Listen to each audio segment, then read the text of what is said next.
रामकृष्ण हरी मंडळी, आज एकादशीचा उपवास आहे, तर त्यासाठी मस्त अशी रेड कलरची साबुदाण्याची खिचडी मी तयार केली.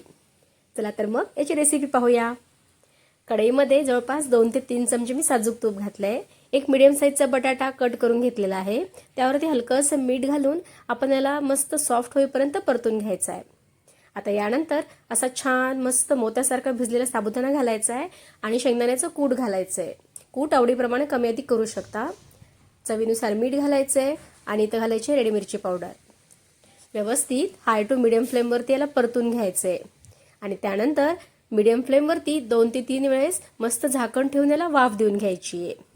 झाली तुमची मस्त साबुदाण्याची खिचडी तयार. कोणाकोणाला अशी ही रेड कलरची साबुदाण्याची खिचडी आवडते ती नक्की कमेंट बॉक्समध्ये सांगा. आणि हो, एकादशीचा उपवास कोणाकोणाला असतो ते देखील कमेंट करून सांगा. चला तर मग आता दह्यासोबत मस्त अशी ही साबुदाण्याची खिचडी एन्जॉय करून घेऊया. पुन्हा भेटूया नवीन रेसिपी सोबत. धन्यवाद.